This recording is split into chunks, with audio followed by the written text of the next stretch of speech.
வணக்கம் மக்களே, welcome to Kalaimagan YouTube channel. இன்றைக்கி நம்ம என்ன படத்தை பற்றி பார்க்க போகிறோம்னா, படம் பேர் வந்து யார் படம் உங்களுக்கே தெரியும். நம்ம நடிப்பாசன் தனுஷோட படம் தான்.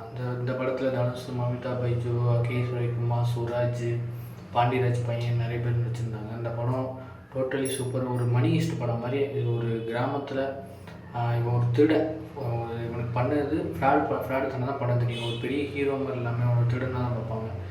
ஃபஸ்ட்டு சீன்லேருந்து லாஸ்ட் சீன் வரைக்கும், என்ட்ரிலேருந்து முடிவு எண்டு வரைக்கும் சூப்பராக கொண்டு போயிருந்தாங்க. ஃபஸ்ட் ஹாஃப் ஃபுல்லாகவே ஒரு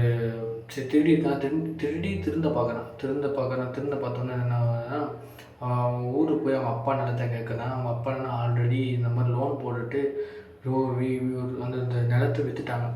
விற்றோன்னு என்னாச்சுன்னா, சரி இந்த நிலத்தை விற்றுட்டாங்க என்ன பண்ணுறது அப்படின்னு சொல்லி அவங்க அப்பா வந்து இவன் ரொம்ப நாள் கழிச்சு வந்திருக்கான், ரொம்ப வருஷம் கழிச்சு வந்திருக்கான் அப்படின்னு சொல்லி ஆனந்தமாக தான் வந்திருக்கான், நம்ம பார்க்க தான் வந்திருக்கான்னு பார்த்தா நிலங்கேட்டு வந்திருக்கான்னு சொல்லி அந்த துக்கத்தில் இறந்துட்டாரு. அவங்க அப்பாவை அடக்கம் பண்ணுறதுக்காண்டி அந்த அவங்க அப்பாவோட நிலத்துக்கு போகிறாங்க. அவங்க அப்பாவோட நிலம் சீஸ் பண்ண போகிறாங்க. ஏன்னா ஜப்தி பண்ணிடுறாங்க. ஜப்தி பண்ணோன்னா இது என்ன ஆச்சுன்னா, அந்த நிலத்துல தான் புதைக்கணும் அப்படின்னு சொல்லி அவங்க அப்பாவோட ஆசை. ஆனால் அந்த நிலத்தை வாங்குறது 4 லட்ச ரூபா தேவை. 4 லட்ச ரூபா கடனில் இருக்கணுன்னு இந்த தனுஷ் என்ன பண்ணுறாரு, கரசாமி என்ன பண்ணுறாரு, தனுஷ் பேர் கரசாமி இல்லைன்னா கரன்னு கூப்பிட்றாங்க. கரசாமி என்ன பண்ணுறாருன்னா, சரி இந்த இது பண்ணினோம்னா நம்ம ஒன்று நேர்வழியில் பண்ண முடியாது, திருட தான் போகணும்னு சொல்லி திருட போகிறாரு. ஒவ்வொரு பேங்க்லேயும் திருடி அந்த கடனை அடைக்க பார்க்குறாரு. அப்போ தான் சூரஜ் வராரு. சூரஜ் கண்டுபிடிக்கிறாரு. இதுக்கப்புறம் அப்படியே ஒரு கொஞ்சம் கொஞ்சமாக பில்டாகி பெரிய சின்ன பேங்க்லேருந்து பெரிய பேங்க்லேருந்து திருட பார்க்குறான்.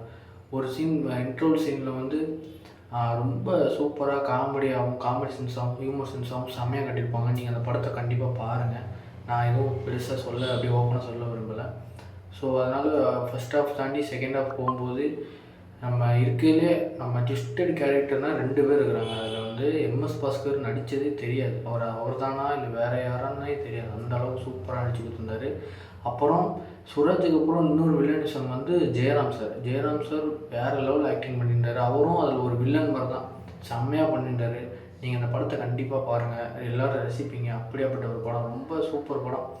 அதாவது என்ன சொல்கிறது, நான் ரொம்ப நாள் கழிச்சு ஒரு கண்டென்ட் ஓரியன்டான ஒரு படம். விக்னேஷ் ராஜா டைரக்ட் பண்ண படம். விக்னேஷ் ராஜா யாருக்கையும் போர் தொழிலில் செம்மையாக பண்ணியிருப்பார். அவர் Ashok Selvan hero, Sarathkumar lead role பண்ணியிருப்பார் பக்கத்தில். அவர் கூடவே செம்மையாக இருந்துச்சு. இந்த 2 படமும் விக்னேஷ் ராஜாவுக்கு நல்ல படம். அந்த தமிழ் இண்டஸ்ட்ரியில் அடுத்தடுத்து அவர் படத்தை நிறைய எதிர்பார்க்குறோம். இன்னும் அடுத்தடுத்து நிறையா படம் வரும். அவரோட படங்களும் சரி, அடுத்து தனுஷோட படங்களும் சரி நல்லா வரும். இந்த படத்தை நீங்கள் கண்டிப்பாக பாருங்கள்.